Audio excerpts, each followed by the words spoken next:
Coming up in the next 90 minutes, New Patriotic Party launches its new manifesto promising rent allowance for young graduates and a new airport. Is it too good to be true, or it's just too good? We interrogate the issues.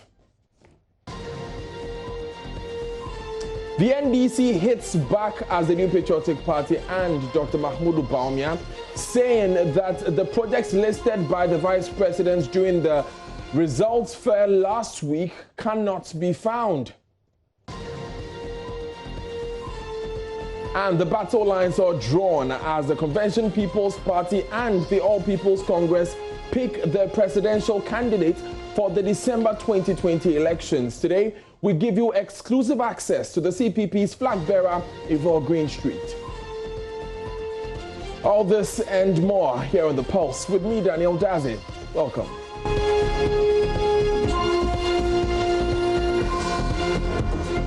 Great to have you with us. Now, it's been a packed weekend full of political activities, and we will unpack it all. But let's begin with the governing NPP, whose newly launched manifesto has got people talking.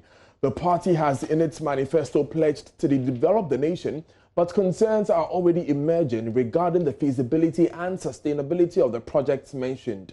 Let's start off with the National Rental Assistance Scheme, where the Vice President, Dr. Mahmoud Bawumia, said government will be looking to provide low-interest loans to eligible Ghanaians to enable them pay rent advance.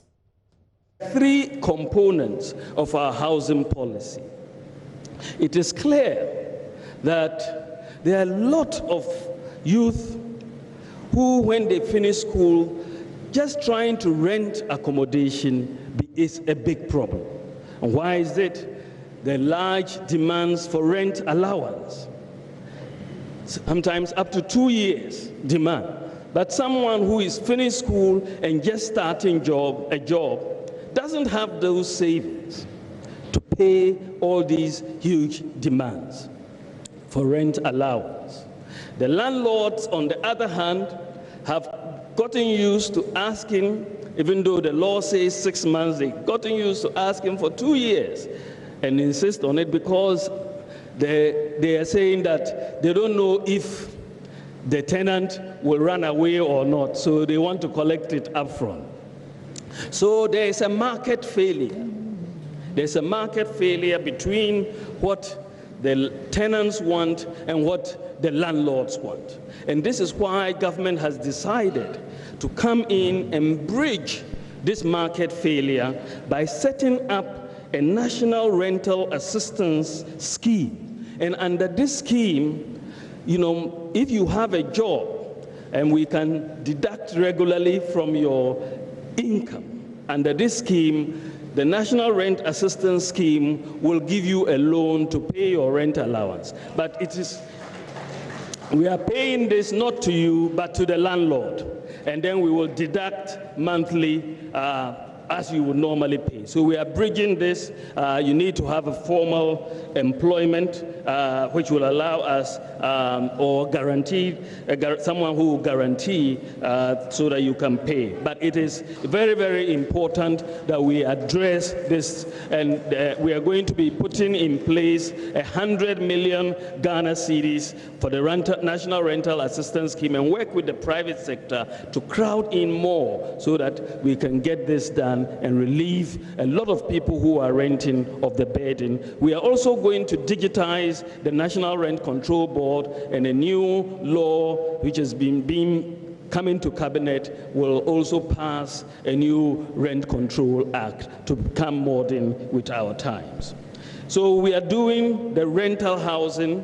Then we are going to focus next on low-income housing through the land banks that we have already gotten together. We are going to build housing estates because the focus, a lot of people in the low-income category cannot really buy many of the affordable homes that are being built. But if you have low-income housing, they can rent or they can rent to own, and that will provide a lot of low-income people access Now, a lot of you have been reacting to this announcement, and many of you say enforcement of the existing rent laws is a better option than introducing a new policy that will swallow prospective beneficiaries in debt. Just on the issue of rent, I have a very huge issue with that because I don't think that young people need loans to be able to pay for rent. They only need an effective system to be able to pay for rent on their own. And imagine that if I have to pay rent of 100 Ghana cedis a month and you give me 6 months, which is just 600 cedis, even as a national service personnel, I should be able to afford that. But if landlords are asking me to pay 1 year, 2 years in advance, then it becomes a problem. So what I think the government should have thought of should have been to fully implement the Rent Act that allows for people to pay just 6 months of rent in advance. And I think that if we do something like that, then we wouldn't need to institute any loans for anybody. Because if you give me a loan, how do I even pay back? Manifesto, the NDPC had presented a very fantastic manifesto overall. But when it comes to sport, what they said they would do in 2016, what they did over the course of the effort that we gave them was not really pleasant. And then you come back to ask us for the mandate to do something else in sport after you've not even finished what you've asked us to give you the mandate, then you will do. It shows that the NDPC government has little or no respect for sports. And as every growing economy, if you neglect the sporting sector of the economy, that economy fails. And we give it in the year 2010. Even Gov't was able to give Australia $2 billion in fundings, which means that when government turns their attention to the sport, we could be raising serious capital instead of debts. But the government promised to build national theatres across the 10 regions at that time. And as of now, we don't know where the theatres are even situated. They also mentioned, I saw in the manifesto, I've taken my time to look at some of the highlights, and they talk about the Koforidia one which they're building. For me, I was expecting them to revamp some of the old existing ones which has already been there. For instance, you go to Kumasi, when you go to Kumasi Cultural Center, there's a cultural center there which has been dictated for a long while. So I was expecting government to probably revamp those sectors so as to boost the tourism and creative arts industry. For the central region? Well, I think we need an airport in every regional capital, if you ask me, because if I'm traveling to the United States of America, I may not want to land at JFK. I probably want to go to Boston Logan Airport. So every region should at least have an airport. It all adds up to the infrastructural development of our country. But then first things first, is it a priority is a question we should be asking. If it's not, I don't think what we need is a thing of no guarantees. What we need as students is expedite processing so we can get access, to the loans as and when we need them. You don't wait for me to go to school and, you give me the loan at the end of the semester or in the middle of the semester when I've already been denied writing some ISO exam.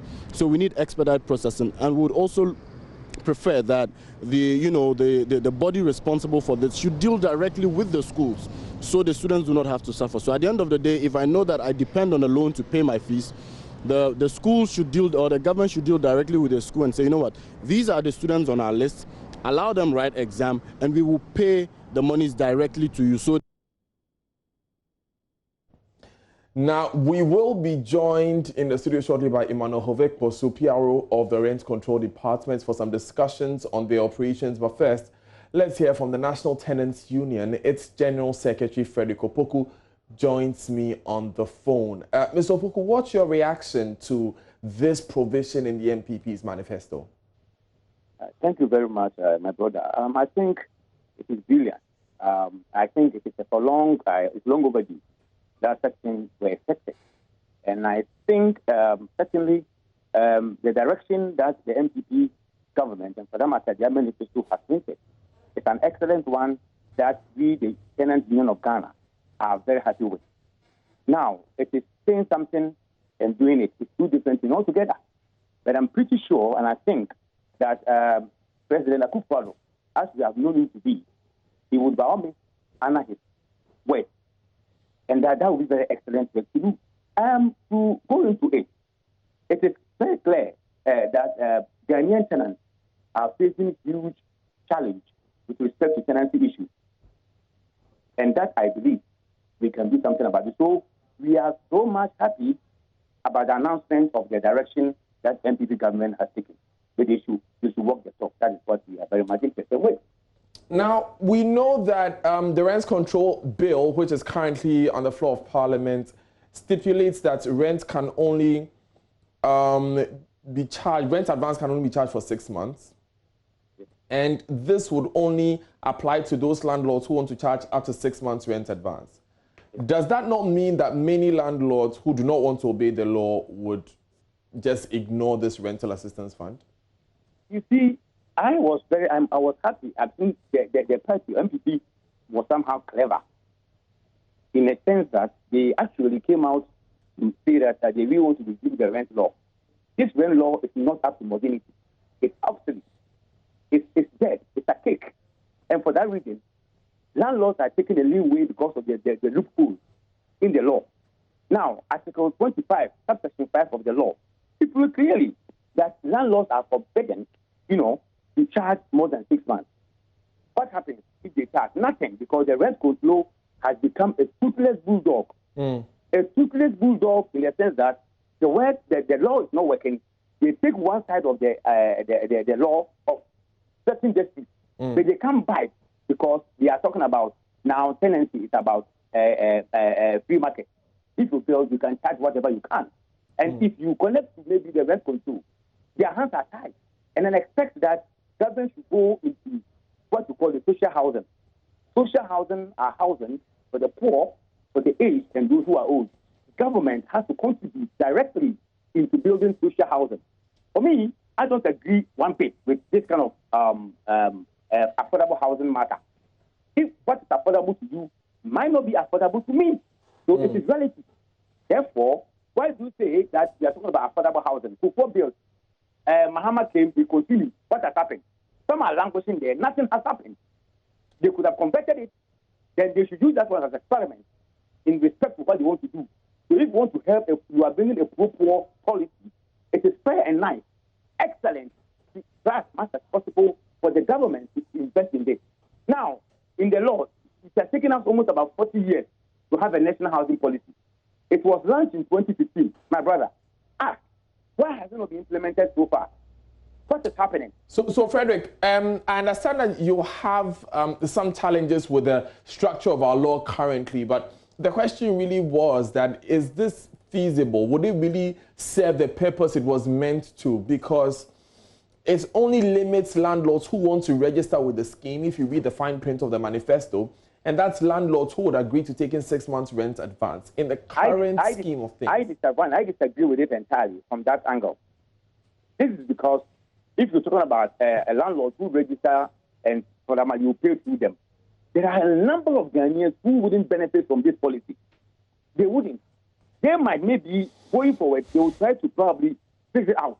But as it stands, I bet to differ. If majority of Ghanaians who are not in the informal sector will benefit anyway.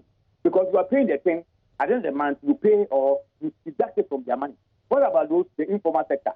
They must come clear to tell us if really they have an open policy whereby in future or as they move on, they will integrate the poorest of the poor in the community to benefit. So that's what I think. Yeah, sure. If not that, then it will be a misleading agenda or priority. And for that reason, they have to revise their notes. Frederick Opoku, thank you very much for joining us. He's the Secretary General for the National Tenants Union. Now, let's listen to this news desk report, which chronicles the various promises that were made during the manifesto launch. 2024 years for Nana. 2020. In 216 pages, the MPP tells the story of how it intends to do more for Ghanaians as it touted its achievements, particularly in the economic and energy sectors over the last 3.5 years. The party, which has been riding on the back of the success of its flagship free SHS policy, is promising to provide wireless internet connection at all senior high schools, universities, and colleges of education across the country. We will also complete the provision of free Wi-Fi at all senior secondary schools and public tertiary institutions.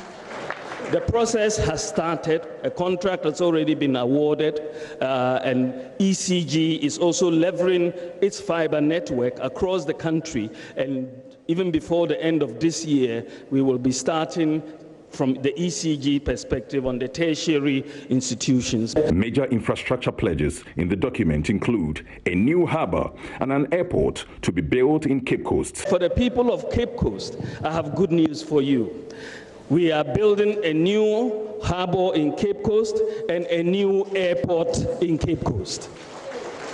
It is very critical that we do that. An airport makes a lot of sense in Cape Coast. 2 new psychiatric hospitals will be constructed, with 111 district and regional hospitals to be built across Ghana.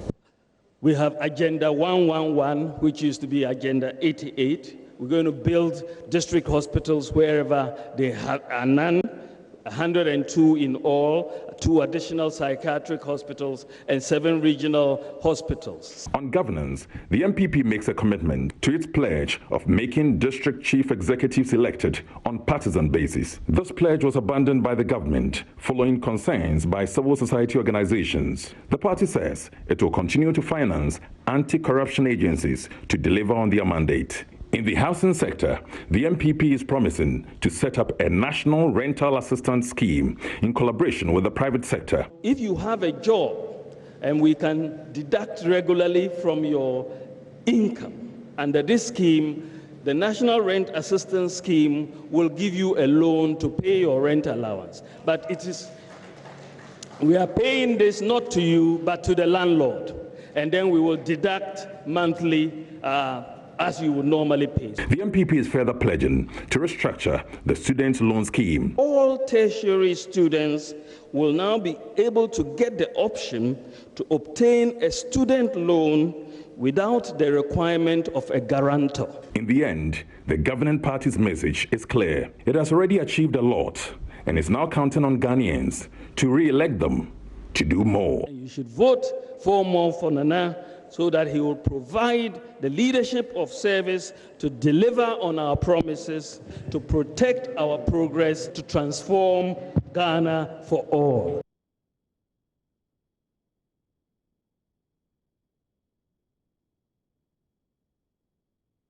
Now, with me now is Emmanuel Kosu. He's the PRO for the Rent Control Department, joining us to peruse these issues a bit further. And let me just set the stage that it's important for us to talk to rent control for 2 reasons. Number one, the MPP's manifesto states clearly that they'll be working in tandem with the Rent Control Department. Number two, this manifesto promise will be carried out in cognizance of the Rent Control Bill, which will become law, according to the MPP, very soon. But we want to understand how your office works, first of all. Okay. What happens at the Rent Control Department? Okay. So basically, what happens at the Rent Control Department is we are being guided by the Rent Act, that is Act 220. And that Act mandates us, first of all, to make sure that we conduct an assessment. What is an assessment? An assessment is when you build your premises or your apartment and you want to dwell in.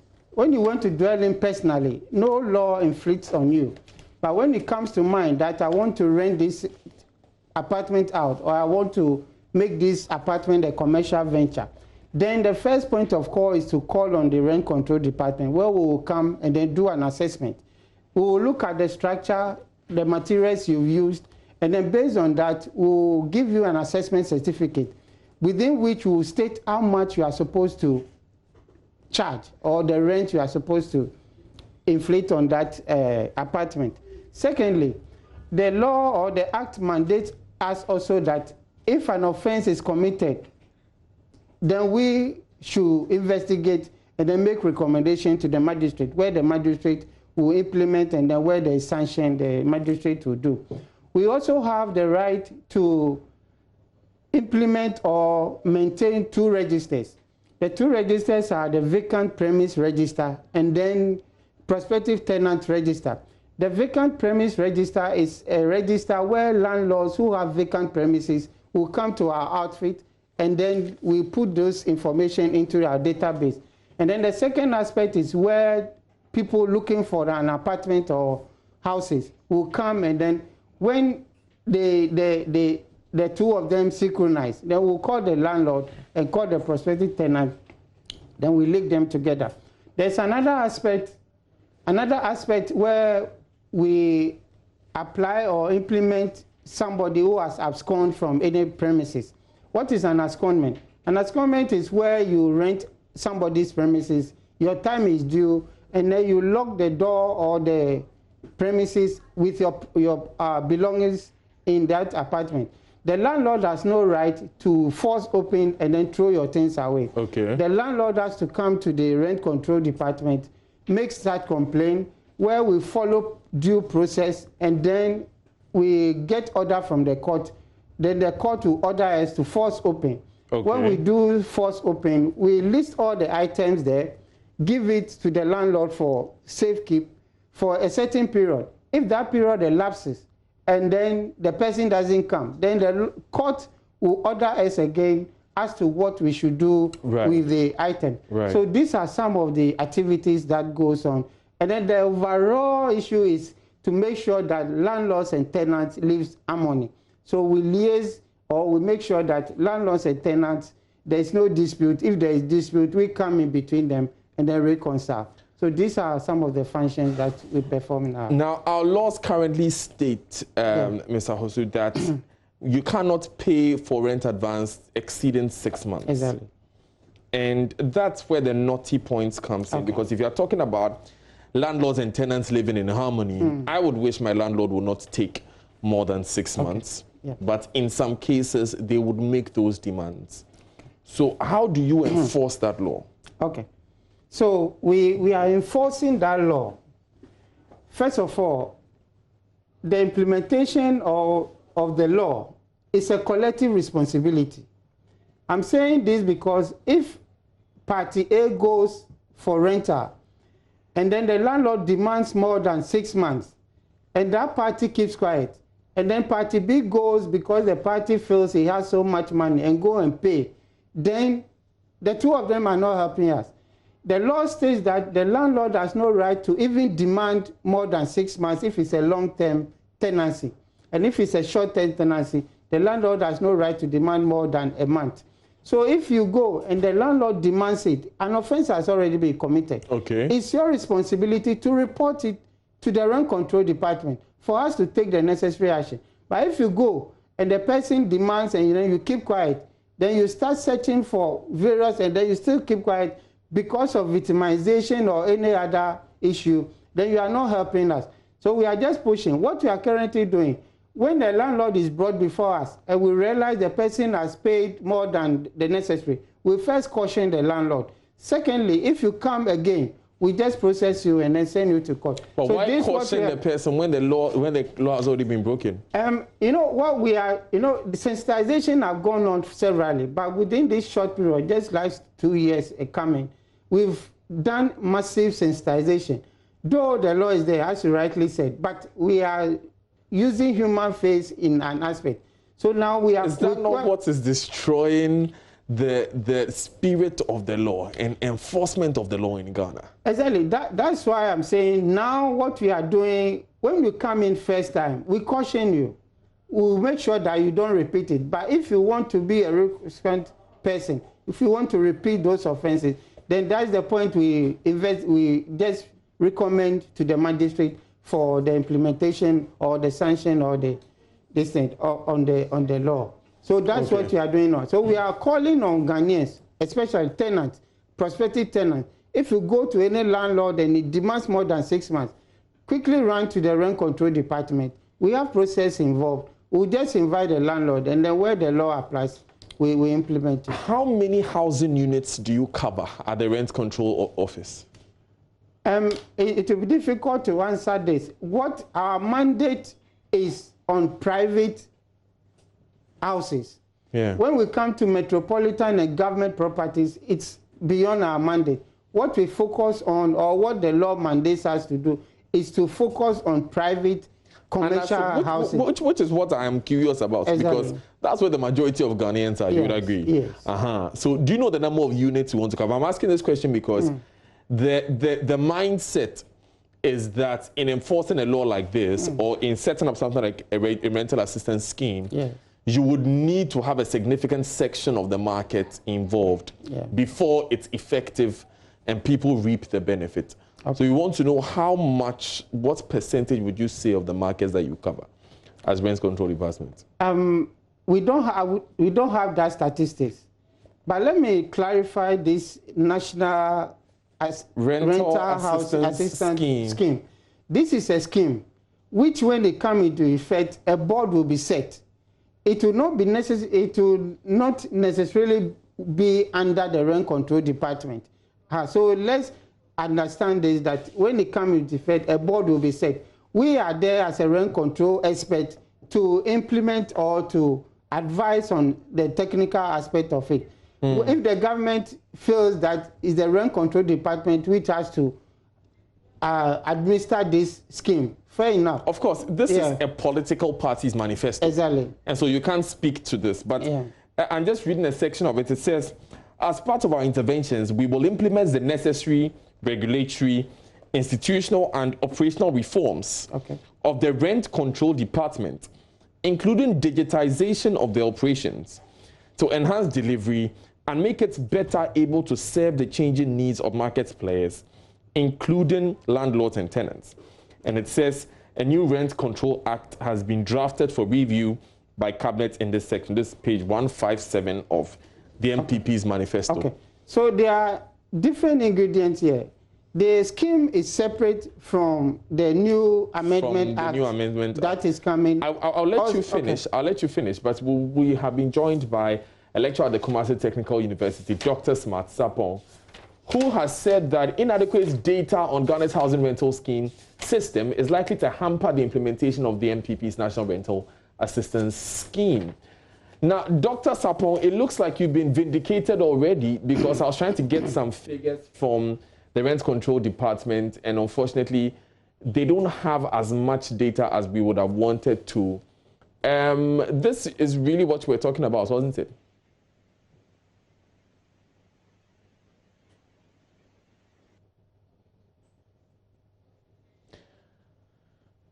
Right, Dr. Smart Sapong. Yes, if you can hear me, Dr. Sapong, I just wanted to know what you thought about the inadequacy of data that we have in the rent control space. Users like this come because you are not able to measure the size of the digit. So I think our system has actually failed us in respect of the way we do not.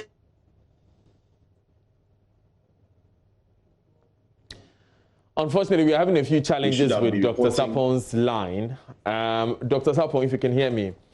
Yes, I can hear you. Yes, please restate your answer, because we lost quite a bit of it.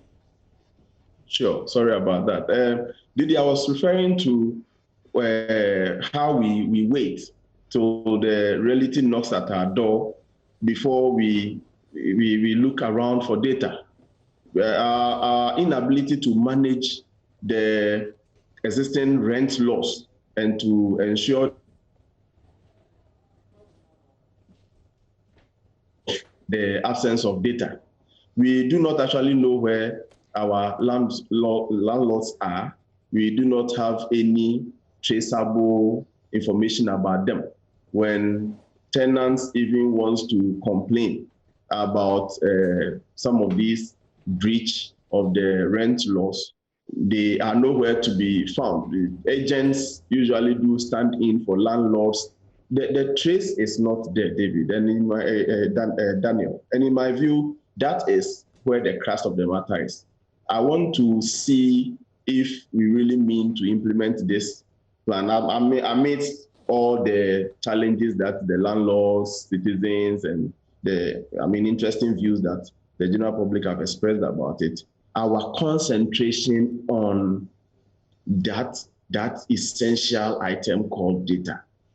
That essential item called data. And it is quite easy to do. I don't know why we find it difficult to do this. How would data help us in implementing this policy? Practically, what are the first things that we can do with data? Very well. So practically, the first things we supposed to do is to have the list of landlords and the address to their various residential.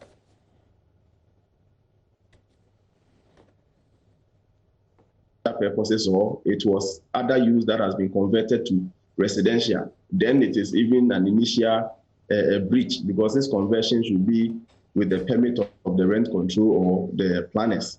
Then we have tenants also seeking to get accommodation from these landlords, also properly registered, so that when there are any complaints, it can be traced directly to the one breaching the law. I'm not very sure landlords have a challenge with the 6 months rent as it is in the current law. But the fact is, I mean, if they should take 6 months, they feel they are unable to invest with it. And I don't think investment should be a basis for the breach. You go to rent control offices and they use other means other than strict enforcement, not because they don't want to enforce the law, but because the other side, the supply or the demand side is also a challenge. So we can have a full grasp of the matter under discussion if we know the size of our problem. Right. Daniel, the 1.6 million deficit we keep talking about are estimates. We don't even know the distribution as to how many of them we need at a place, because it may not be evenly distributed. So let's put our eye on the data. Let's spend the first 6 months or the last 6 months we have, 4 months or so to the end of the year, to clamp down on this challenge of data. What are the NAPCO guys doing? I hear somewhere last year, some were assigned to register properties and landlords and all these things. Can we have the report so that we can know the size of the problem we are discussing? Then its management can better be situated. Dr. Sapon, thank you very much for bringing this perspective, but please stay with us for just a few more minutes. I will come back to you, sir, in studio and try and understand. The manifesto says that there will be reforms in the rent control department. Exactly. You have seen what the promise is. In fact, you seem to have an idea what it would even need. Exactly. What are those specific reforms that you need to enable you work? Okay. So the digitization of the department is very key. The world is moving, so the digitization of the department is very key. Logistics broadly, in all aspects, is also very key. We are excited of this thing because if the implementation of the digitization is to come into effect, all our offices will have computers, all our offices will have data to work with. So these are some of the reforms that we want. You know, as a department, which is under the Ministry of Works and Housing, our mandate is to assist in the formulation and implementation of government policies. So we are ready. Whatever the policy may be, if it's feasible, we'll give our advice. If we give our advice and it comes to implementation. How digitized are you now? How many computers do you have? Oh, currently we have 54 offices. All the offices have computers. But what we are lacking is the data. I mean the internet connectivity. It's only few. If you come to only Accra and Kumasi, that's where we have those aspects. But the offices along the district, most of the district, don't have certain. So it makes communication very difficult. We have to use sometimes manual things to get what we want. So these are some of the few challenges that we're having. So we are excited. If this thing will come into effect, we will embrace it. What's your budgetary allocation for 2019? It is difficult to mention to this. Remember, to mention. To mention this, yes. But how much was released to you, to your office to work? As of now, sorry, I can't say it. I can't say it. I've not checked from the account department. Yes. Because you see, the challenge with a lot of these state offices is that they are not resourced to work. Yeah. And we understand whenever we come to the office and we have conversations with you, you tell us that, you know, we don't have the resources we need to work. We don't have the cars, we don't have the computers. Exactly. Just as I've mentioned, logistics broadly is a challenge for the department. We are doing a lot with our limited resources. what we are doing, despite the fact that the government has promised to digitize the place, we've started doing something. We have 24-hour communication with our clients. If you send an email, within a short an hour, you get a response. What we want to do is somebody can sit in it or a home and then apply for a summon or something. This is the direction that we want to go. Finally, and this will be my final question going to both of you. Okay. We heard the General Secretary of the National Tenants Union saying that the enforcement of the 6-month rent law is not practical because it's optional for the landlords to register in the scheme and limits themselves to 6 months. A lot of them will not. And so a large section of the market will not be covered. What do you think? No, I disagree with him. Just as I started, the implementation of the law is a collective responsibility. So if a tenant, or the tenant association, will back with the rent control department, in that when you are, as a tenant, you go in for a rent or a room, and the landlord demands more than 6 months, it's your right or responsibility to first of all report the landlord. So if you report if he reports, you simply caution him, and he can say that he won't have the person as a tenant anymore. No, let me put this fact down. Those with caution have not come back with the same offenses, which means the law is coming into effect, or which means people are abiding by it. So if you report and we don't do anything about it, that's where you point fingers at us. But you see, if they've not come back, it does not mean that they are obeying the law. No, the coming back means that they've not come back with the same offense. They've now started implementing or taking the 6 months. So you follow up on them. We follow up on them, exactly. Right. Thank you very much, Emmanuel Posu. I'm going to take a final word on this from Dr. Smart Sapong as well. Dr. Smart, where do you stand on this? We have the Rent Control Department saying that their offices are effective and they can help in the implementation of the Rent Control Act. But we have the National Tenants Union, the real users of the Act, saying that this manifesto promise will not be practical if we peg it to the 6-month rent law.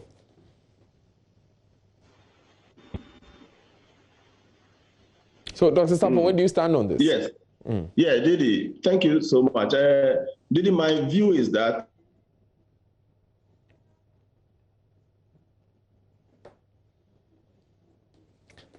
Dr. Sapong, are you there? Necessary help. Yes, I am here. I can hear you. Great. Please go ahead. I think the Rent Control Office should be frank and call for the help they necessarily may need, because practically as it is now, the law says that they should lead the tenant to inspect and then fix the suitable price.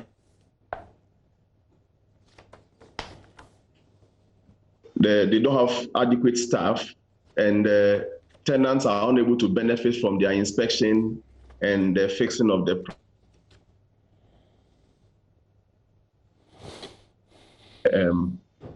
considerate. I mean, they should try and abide by the law. If the current state of the law is not conducive for them, I think they should participate in the review ongoing and then help us fine-tune the law to suit current pricing and all those things so that they will obey. They shouldn't hide behind the fact that there is demand, high demand that's against the limited supply to abuse the law. We can't be doing that to ourselves, Daniel. Dr. Smart Sapong, thank you very much for joining us. You want to say a quick word? On the issue of the new Amendment Act, we have infected our opinion. Currently, the law is before Cabinet for approval. So our inputs are in there just to suit the current challenges in the rental issues. Interesting, interesting. Yes. We'll be with you when the changes are effective. Exactly. You're live on The Pulse with me, Daniel Dazi. We'll take a few messages. There's more right after this. Stay with us.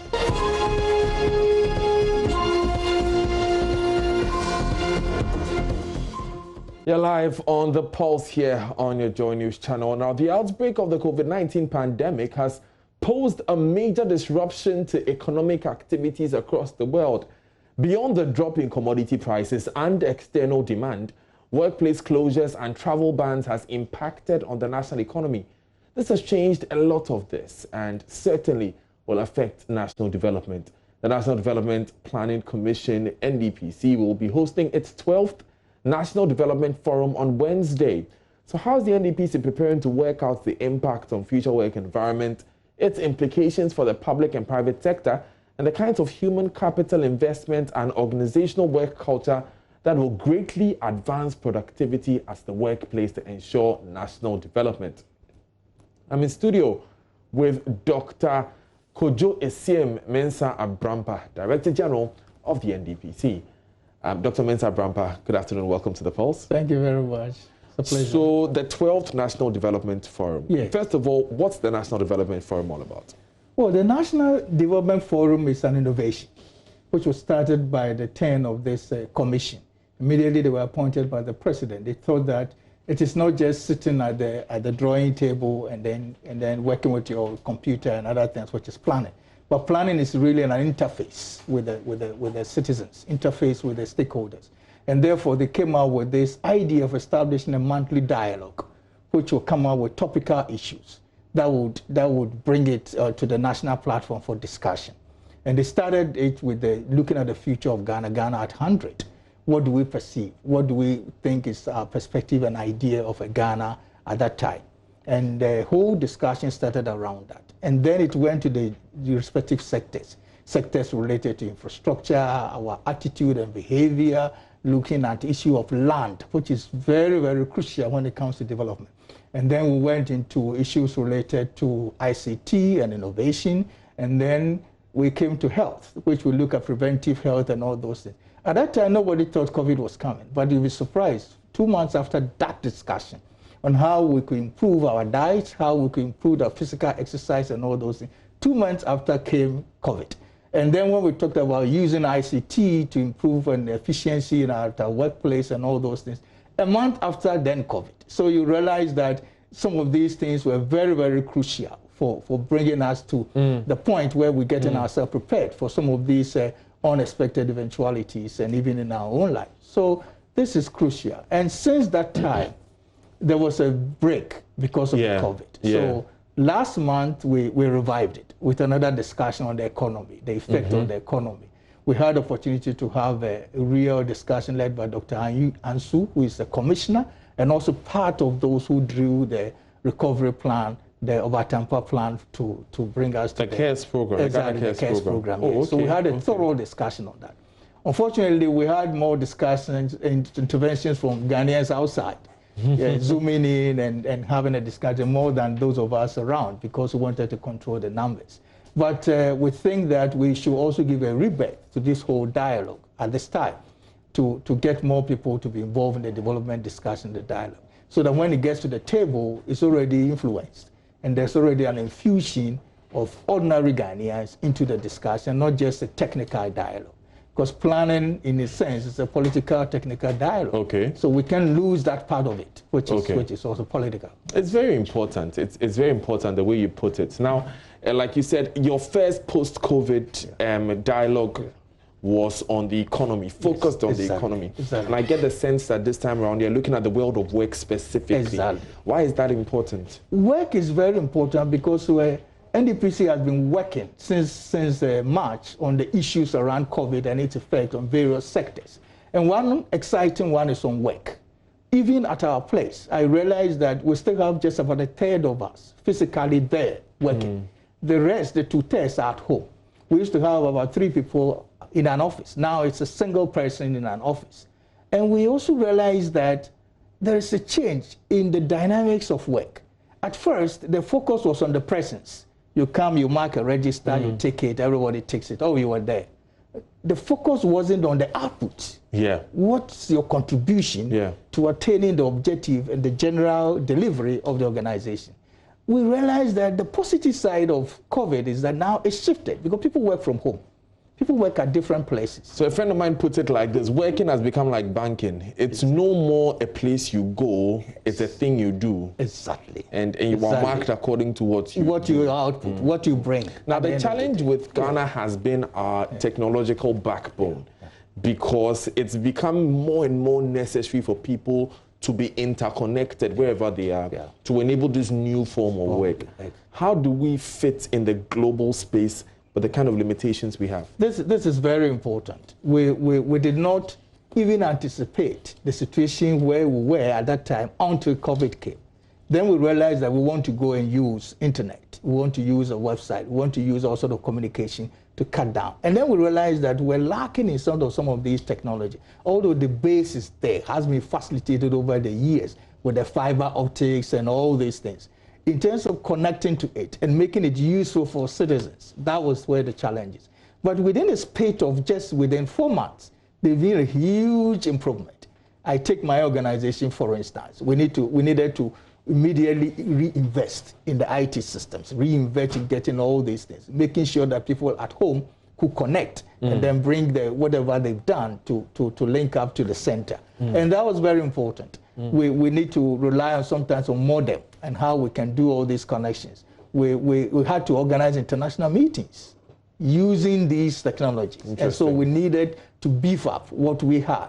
And then what we did not, we had to rely on the private sector to also supplement. And this is very important. It's also brought us strongly in connection to those private sector producers of some of these facilities. We can also enhance our communication and our work, in fact. Wow. So who are those minds you are bringing together to discuss this important topic? Very, very great minds when it comes to this. This is going to be chaired by the Minister for Employment and Labor Relations himself. And then the keynote speaker is no other person than Dr. Anthony Yalba, the Secretary General of TUC, the man in charge of the work itself. And then we'll be able to, he will share with us what is the gap, what is needed, what are the new skills required, what are the new knowledge, the new platform, even the design of our offices. All these have implication on the level of efficiency and the level of application of technology. And he's going to throw a lot of light on that. Then we have other panelists, two of them, Professor Bawumia, who is the head of the Department of Economics. I've had the chance to travel with this man to attend some conferences, and you'll be proud to hear him speak over there when to be a Ghanaian, full of knowledge, full of experiences around this, and he's a real technical person who talks about the intricacies about figures and all those things.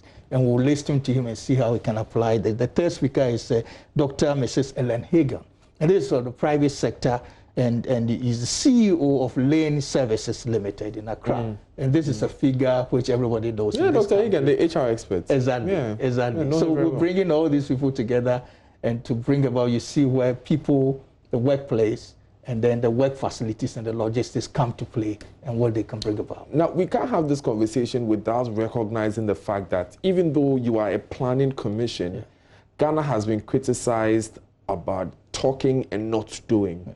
So where do we take it from there? What we have done in our small space, because our responsibility primarily is to advise the president, and then also to take out studies, which will bring out new things and innovations and bring it to the desk of the president and the government.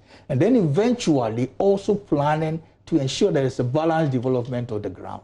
So what we have done for the DFID is teaming up with some development partners. And in most of the discussion that we have done around it, implementing it in 10 selected districts, piloting that, how we can bring all these ideas together and pilot. And they use these 10 regions as the showpiece to really expand the process and then scale it up into the country. And then also influence policy and decision making. So that is the most crucial part of it. When decision makers say that this is the option, this is the best alternative, then you go. And that is where we see the practical side of it. Now, I'll take you to, since we are done with the program itself, I'll take you to some sections of the NPP's manifesto. Since yours is a planning commission, let's see how that fits in with our plans. Page 160, a new harbor in Cape Coast and the new airport in Cape Coast. We saw Dr. Nimoy Thompson, your predecessor, talk about how, well, he chaired the commission. No, he was the Director General. Yeah, so your predecessor. Yes. Yeah. So I was right earlier. Yeah. So Dr. Nimoy Thompson said that there was actually a plan for a new airport in Cape Coast by the NDPC. Let me say that NDPC has worked together, Commission, this is something they work on, to look not only in terms of today's planning, but also in the perspective. And so these perspectives are documents which have been produced. All these things have been brought together in a new document which we call Ghana at 100. And there are programs which we wanted to see in the future, things that we need to do in order to serve as stimulus for our development in many areas in the country. I've heard that, and let me say that about the airport and the harbor at Cape Coast. You know, Cape Coast is noted to be the tourism hub of the country, which is very, very important. And one of the things about tourists is see more within a small space of time, to see a lot. And then also take advantage to the fact that everything that you add to this hub must be a tourist attraction by itself. So if it's an airport, and if you look at the documents which have been prepared, and definitely we will put there for citizens to look at in terms of Ghana at 100, everybody is thinking that this special airport should be a green airport. That's what's stated there. Green in terms of bringing in the environment to blend with providing an airport. So itself is a tourist activity. Some of you who have been to Turkey and other places, Singapore, will see how some of these things have been blended. And that itself is a tourist venture. So much as tourists will use some of these small helicopters and other things to bring in to hop from Accra to Cape Coast and then to the other areas, interior, Kakum and Nsuta, to visit the Nonkonsu, and then also the castle and others. This airport itself is a tourist adventure, which people would like to see. But the question then would be that should we not develop other aspects of our tourism potential so that it meets the need for an airport rather than put the airport there and have it underutilized? Let me take it this way. It's an integrated activity. I was in Cape Coast the year of return, and I saw the number of tourists who just came into Cape Coast. Okay? And there are so many facilities that are supposed to be developed together.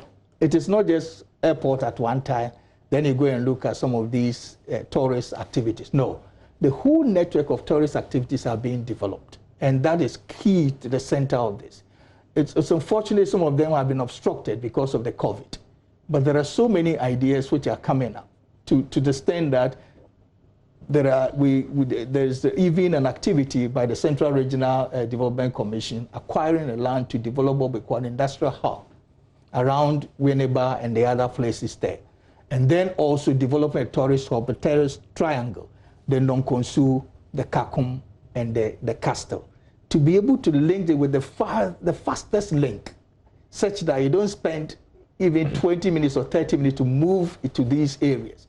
Then you can have a lot of time to share the leisure time in the town to see it. Isn't it more efficient to use rail? Rail is one, it's an alternative.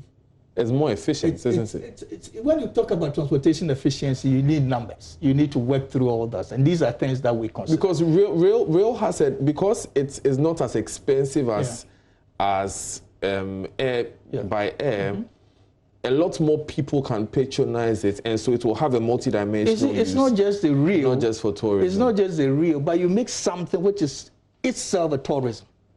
Rail is not something which attracts tourists, unless you want to make a museum. We have a similar thing in Essen in Germany. But apart from that, you can have an airport which is itself a tourist facility. People travel to go and look at it. This one, you can find one of its kind, which Cape Coast is aiming at, so that you can see it, a green blended one. But the question is, you have tourist facilities which may not have been developed already. Soma, you've talked about Nonkonsu, you've talked about Kakum. All of these have a lot of work to be done already, much less, going in for an airport, a totally new airport. No, because if you look at the plan itself, it's not just taking one at a time. It's an integrated thing, which you need to look at. The area in Abra, Asebu, Komankese, for instance, in the Abra area, there are lands which are made available for returnees who would like to come. All these are part of it. If a returnee comes, they want to travel back to Accra within the shortest possible time, there's a helicopter, there's a small flight which you can use to make it.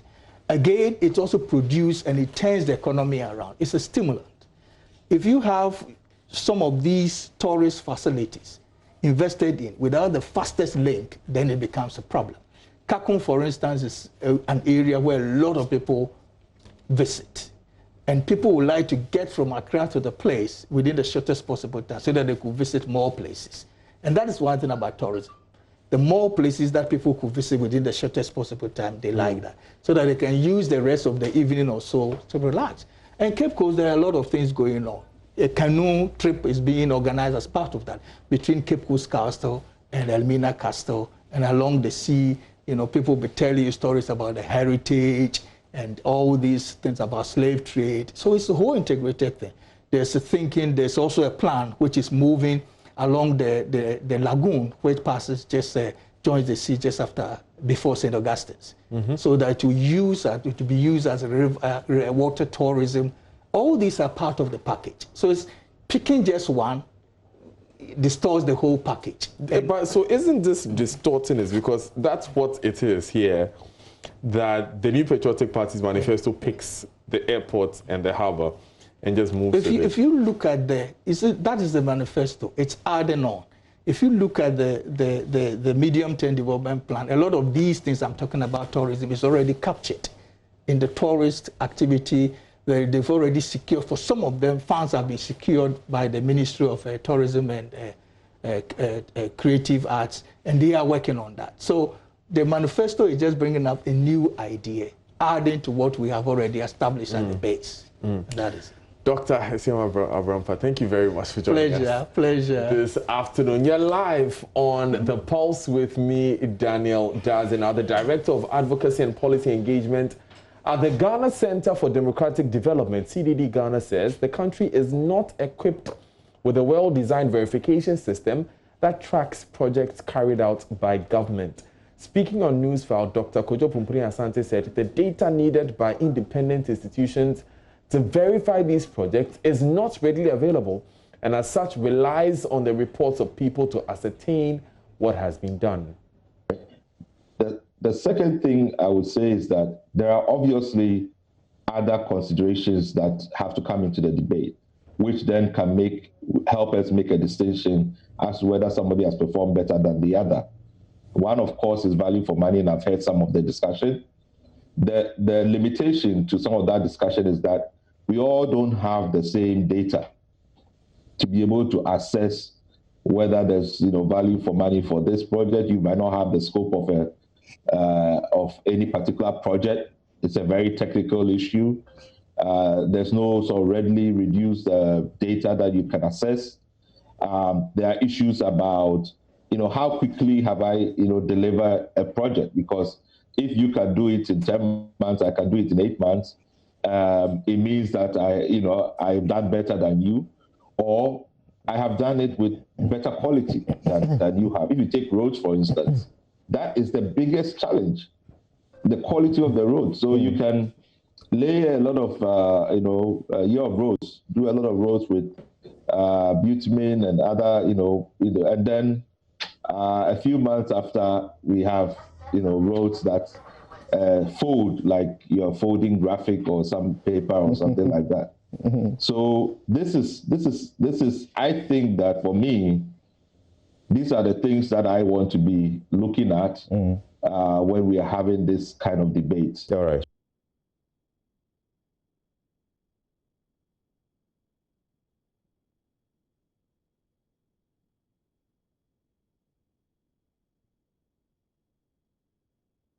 Further added that the inability to track the input, output, and outcome of these projects will make measuring progress a difficult task.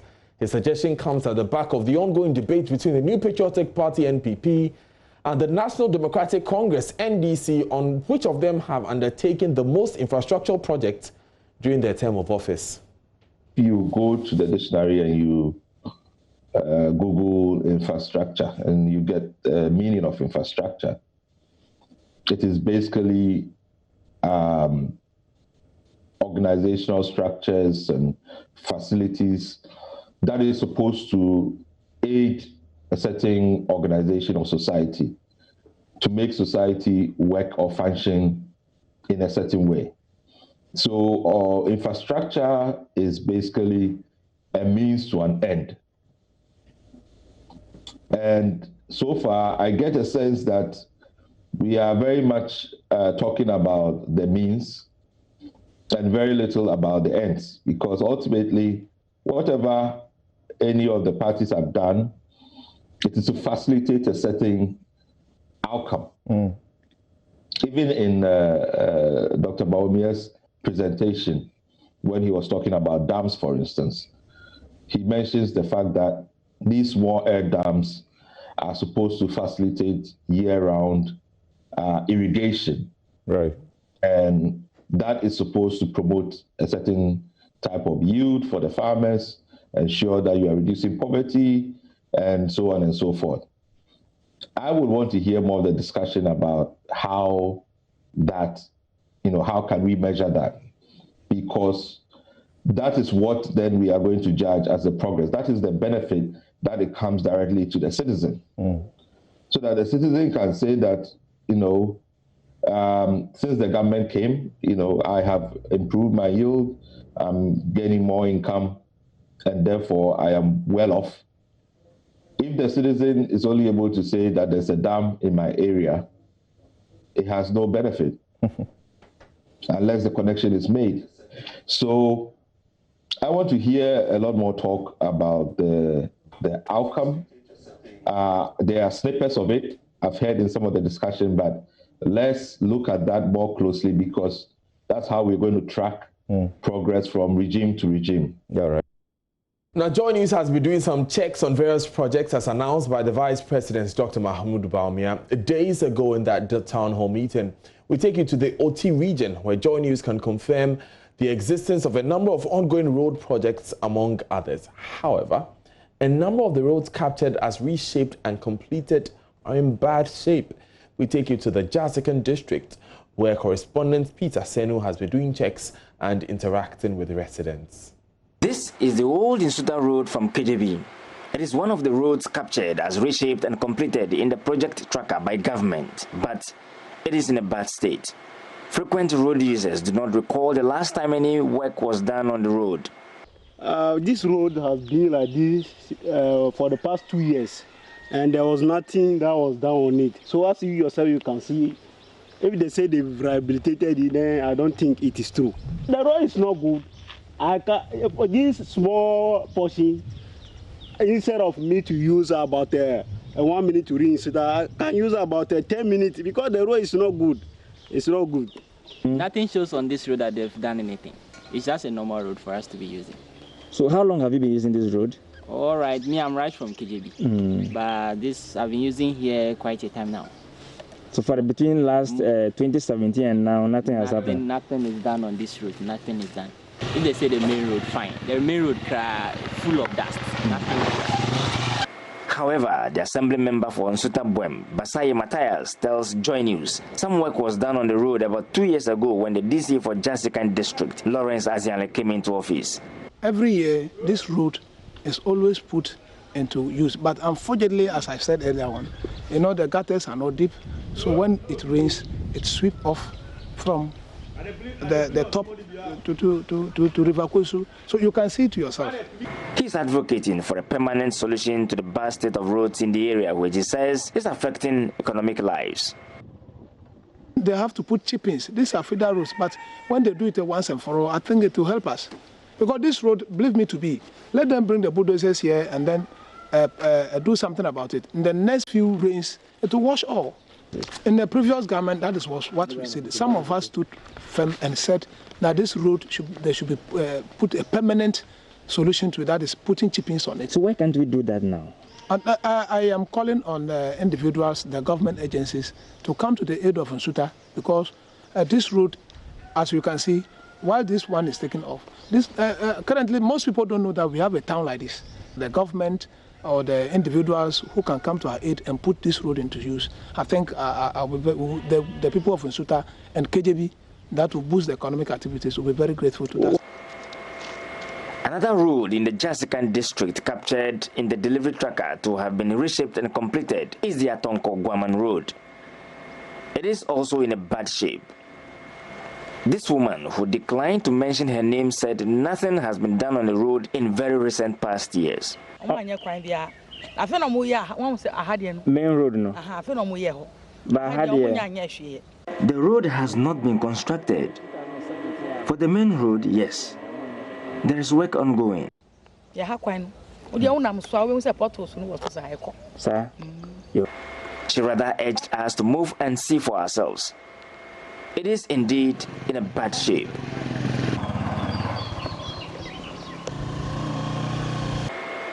Our next revelation will be on a bridge at Akakotes in the Jasikan district, captured as an ongoing project. Peter Sanu for JoyNews. It's alive on the pulse with me, Daniel Dadzi. Now, my next guest needs no introduction. He's the driver of Accra and Ghana from 3 p.m. to 5:30 p.m. every weekday. Lexis. Bill, how you doing? Hi, brother. I'm good. Always good to see you. How you doing? And you look dapper in this suit. My goodness, what color is that? Is that brown coffee? It's called the Lexis shade. You got me on that. You're looking good. Eh? Thanks, bro. Thanks, bro. Really good to be here as always. I need really to be coming here quite often. You know? I like the energy you bring to the show. I can do all that reporting too. You know what I mean? Like the roads are terrible. The roads are bad. No, people need you to drive them on the roads. Okay. Don't give me that road though.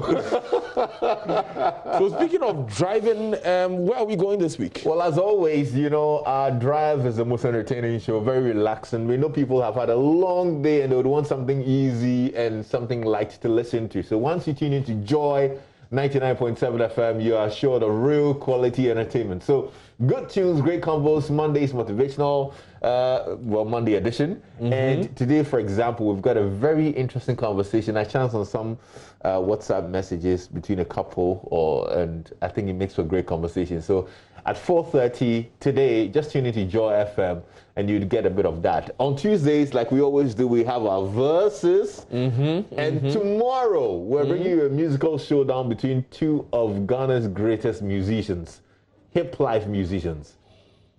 Castro and Tiny. Okay. For this one, if you had to choose, for this one, I'm biased. Okay, I'm biased because Castro is from Takrady. West Side. Yeah, Castro is from Takrady. I have to declare my bias today. But Tiny is really good. We thought that these guys have amazing hits. Yeah. We don't know where Castro is. We know where Tiny is, but their music is here. Yeah. And we're going to share the music with people tomorrow. They've got to choose between Castro and I pity you guys. I don't know. Because it's a very tough choice to make.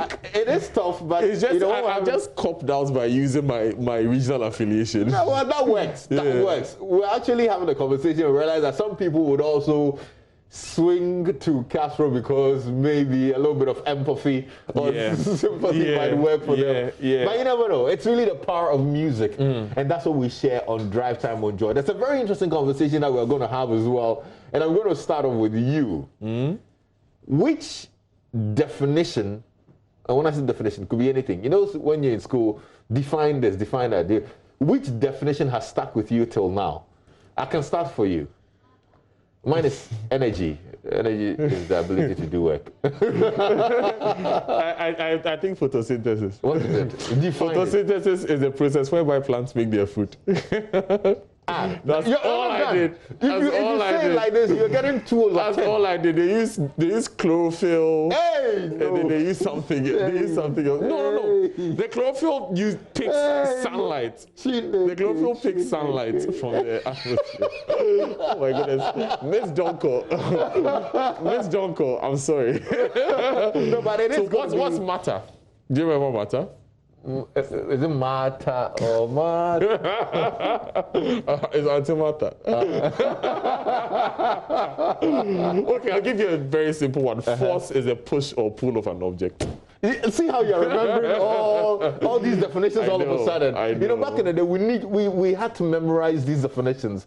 Some of them we really don't use them anymore. Nope. But we just want to find out which ones that people remember most. And that's going to be a great conversation we're going to have a little later in the week. Yes, and as well, personality profiles on Thursday evening. Fridays are exciting days, and you just have to tune in to Drive Time on Joy. The best music, great conversations, all on your radio, Joy 99.7 FM. Don't forget as well to follow us on Twitter on Facebook. You can use the hashtag #DriveOnJoy. Don't miss out. We've got a whole yo nation. It's very noisy, but that's what it is. We keep the city alive. All right, Lexis, Bill, thank you. I mean, if you've been listening to the conversation Lexis and I have been having in the past few minutes, then you know it's going to be fire on #DriveOnJoy. So just follow the hashtag. If you follow me as well, you know I'm a big Drive Time fan. Yeah. Wherever I am. He can't let, he always keeps me in my car, like when I have important places to go, important places to go. We should stop that. All right, bro.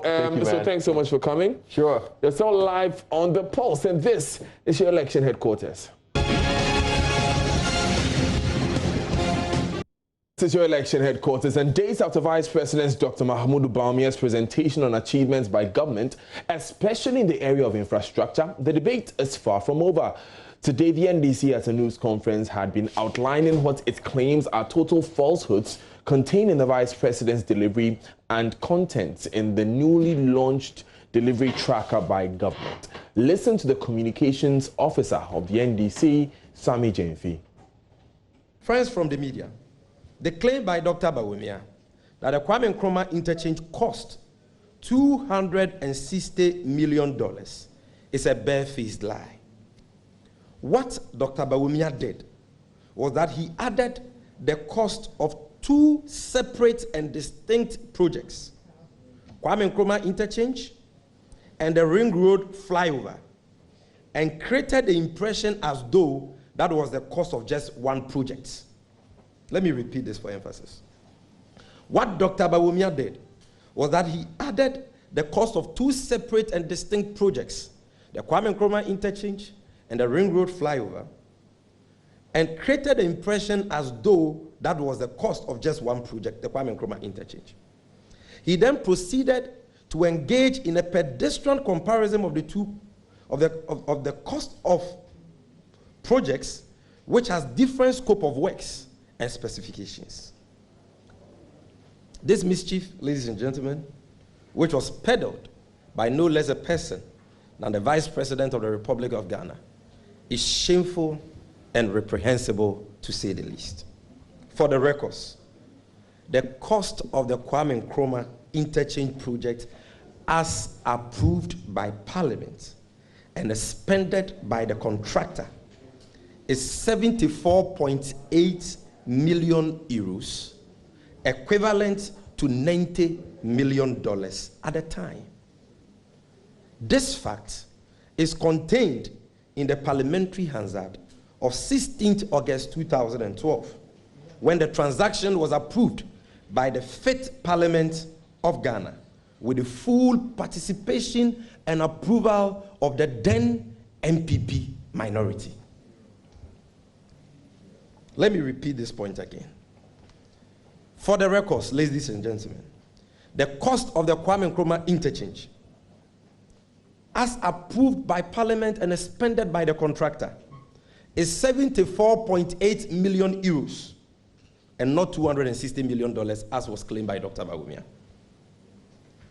74 million euros is the cost equivalent to $90 million at the time. And this fact is contained in the Parliamentary Hansard of 16th August 2012, when the transaction was approved by the 5th Parliament of Ghana with the full participation and approval of the NPP minority. After 2 years, when this project was approved, the Kwame Nkrumah interchange was approved after 2 years, the Mahama government laid before Parliament another export credit facility. That was after 2 years, for the design and construction of another project, the Ring Road flyover, at a cost of $170 million. This transaction was approved on the 2nd of October 2014 by the 6th Parliament of the Republic of Ghana. It is important to emphasize that the two projects, Kwame Nkrumah interchange and the Ring Road flyover, are distinct from each other and were separately approved by Parliament at different periods, in fact 2 years apart, for different purposes. the scope of work of the two projects are totally different. And so it is disingenuous and shameful for Dr. Bawumia, an economist, to lump the cost of the two separate projects together and create the impression that same is inflated.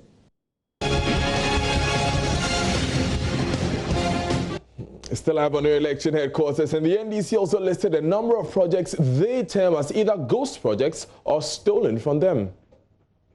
Ladies and gentlemen, after our painstaking investigations into the claims made by Dr. Bawumia at the town hall meeting and the delivery tracker which was launched at the program, we have identified hundreds ghost into bracket non-existent projects and thousands of stolen Mahama and private-owned projects which have been appropriated by this government as their achievements. But for want of space and time, we will limit ourselves to a few examples and support most of them with pictorial and video evidence to demonstrate this point.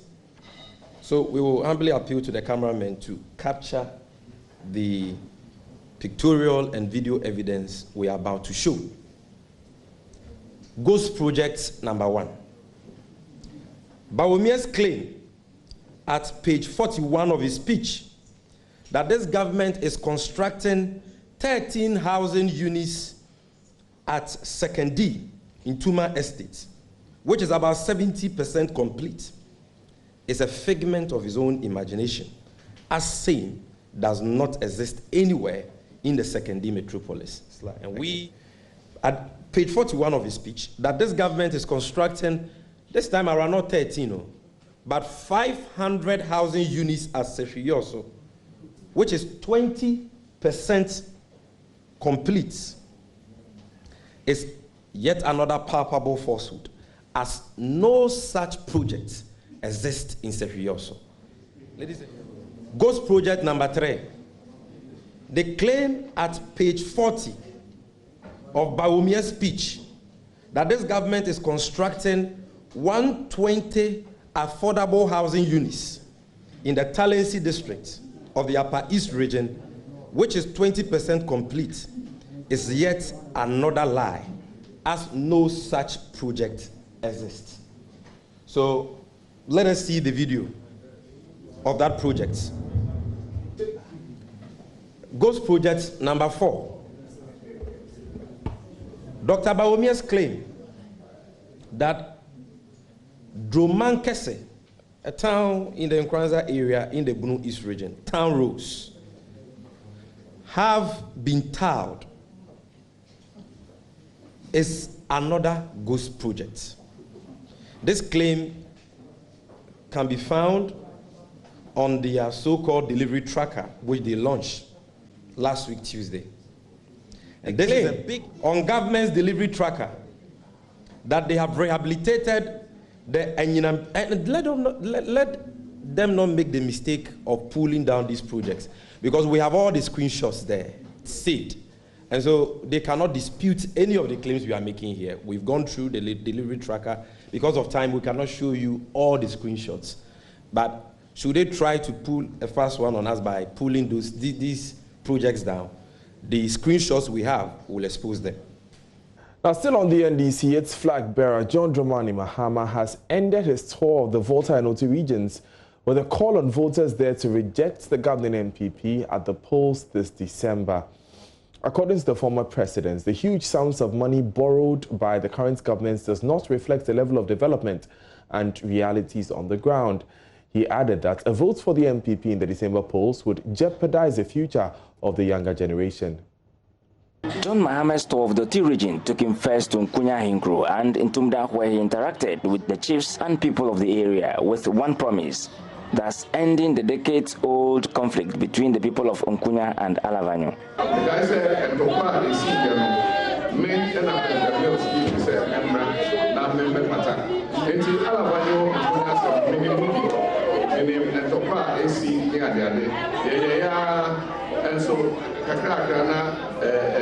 bibi asaba na nyame akomuti yɛne mu bɛyɛ dwuma sɛ ne bɛyɛ a yɛbɛhwɛ na asomdwe aba every say yɛsɛ without peace there can be development sɛ yɛka sɛ yɛko ntɔkwagye biara ɛne mfuturo no ɛntumi mma.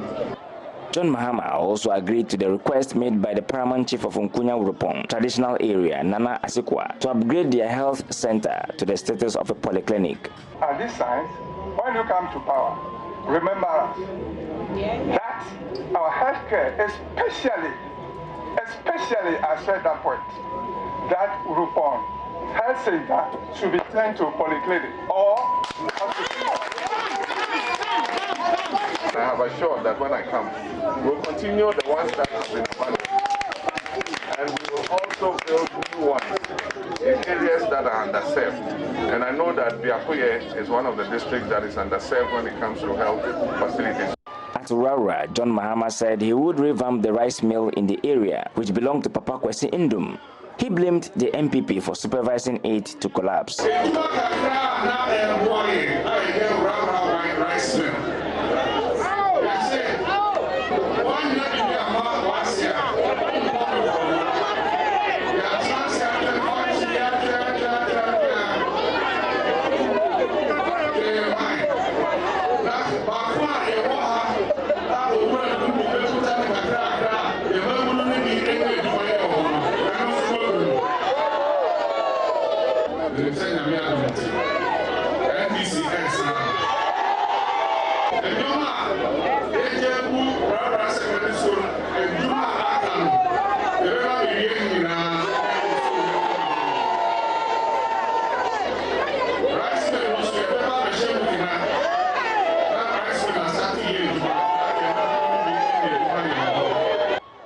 The NDC candidate, during his visit to the region, also re-echoed his plan to legalize and regulate motorcycles for commercial use. According to him, that would be a more sustainable means to provide jobs than NAPCO and YEA. Still on politics, 2016 flag bearer of the Convention People's Party, Yvonne Greenstreet, says he will continue to lead the CPP until Ghanaians give him the mandate to govern the country. Mr. Greenstreet was re-elected as the party's presidential candidate for the 2020 polls over the weekend. So Nanaya Achampim Jandwa is duly elected as the General Secretary. On behalf of the chairman or chairperson of the Electoral Commission, I duly declare Ivor Kobna Greenstreet as the presidential aspirant on the ticket of CPP for the 2020 election. That's the Director of Electoral Services at the Electoral Commission, Dr. Sribakweko, declaring results of candidates who won at the National Congress, including Ivor Greenstreet, the 2020 flag bearer. Over 3,000 delegates of the Convention People's Party converged at designated centers across the country. Some party supporters who had gathered at the party's headquarters were upbeat about 8 chances in the upcoming polls. Has won the chair and leader. Okay, so you can see there's some celebration here. Yes. What is she bringing on board the CPP? She is bringing a lot of goodies. She's going to rebuild everything. And what are the chances of the CPP? CPP, 50% chances. Yes. 50% chance? Yes. CPP will work again. Ghana will work again. And this is a wake-up call to Ghanaians. The CPP is not dead. Vice Chairman John Ben Daniels admits the CPP is not in good shape, but says the newly elected executives would fashion out strategies to restore the image of the CPP. Political flag bearers on their own may not do well, but you need a party organization to support the flag bearer. So if the last time the party performed abysmally, this time around, the policies we are going to put in for the next 3 months is going to galvanize us to perform well in the coming elections. This would be the second time Mr. Greenstreet is leading the party into a major election.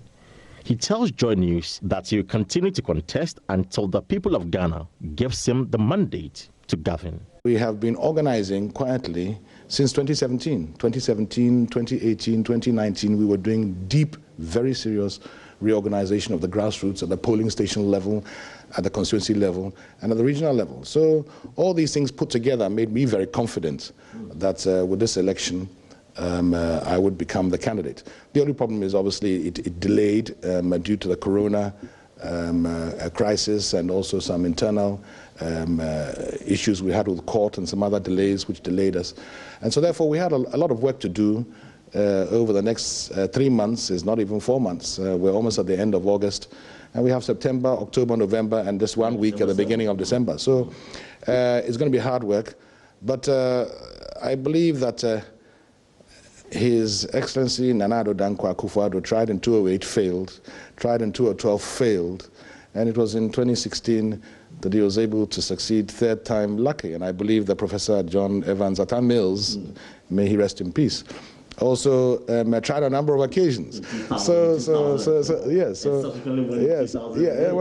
I don't think Ghanaians are ready to just accept you on the first go.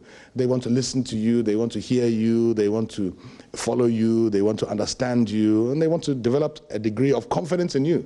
So once again, I'm going to offer myself and my party, in whose policies and programs I believe, to the people of Ghana to try and choose a new direction. A different direction that they have been facing for the last 27 years or so of the National Democratic Congress and the New Patriotic Party. Critics say, I mean, they're surprised you summoned the courage to even lead the party in 2020. Well, so, I remember critics having the same comments to make against Atta Mills and Akufo-Addo. Why are they trying again, even though they are in larger parties and made greater impacts? They were also asked, but why come again? And they were challenged. I think Akufo-Addo was challenged heavily by competitors in his own party, who obviously felt he did not have the qualities to lead the party or lead the nation. Professor Atta Mills was challenged by even the wife of the founder of the party. So clearly it is politics, it is a competition, and therefore there are many others who feel they have the qualities to lead the party and lead the nation, and it is the same in the Convention People's Party.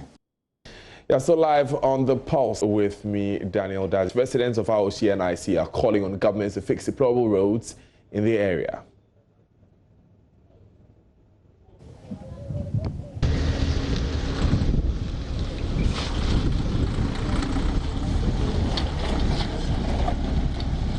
If the roads in Awoshie NIC were fixed, the journey from Kasua to places like Santa Maria and Antieku should have lasted for a mere 8 to 10 minutes. But due to the poor nature of the roads, passengers and drivers alike have to endure close to half an hour, as they often, when they come here, have to struggle their way through rocky and windy roads. They tell me that they've suffered this fate for way too long, and it's about time authorities took to action. I have 22, 23 years here. Now before, I've lived here for close to 23 years now. It was even worse before the government awarded the contract for the construction of the highway. I'm surprised the Chinese contractor left without constructing this part of the road. It's very challenging for us here whenever it rains. The rocky nature of the road often bursts the tanks below our vehicles. One, a airport was a buoa, and I say a buon so was a cry, and so toss a buoni to me pie. It would the car and I'm so now yells Mr. Goins a car, a buoni to me tree car, and I say a buoa now tank.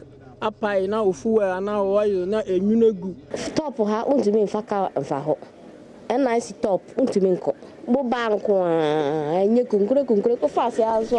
drive here. The path is full of rocks. It's the same for their journey route. I park my vehicle and walk most often. We don't necessarily want asphalt. We just want some works on the road to make it more accessible. Thieves take advantage of the pedestrians here at night. Everyone had a nice hankasadi. There be a road be anywhere, Papa. Yes, so Mamma say a penny bar and foot in a higher pa, cabby trimana, bone foot in a gears. Our clothes are often filled with dust by passing vehicles. It's Live on the Pulse with me, Daniel Dazi. Up next is sports with Gary L. Smith.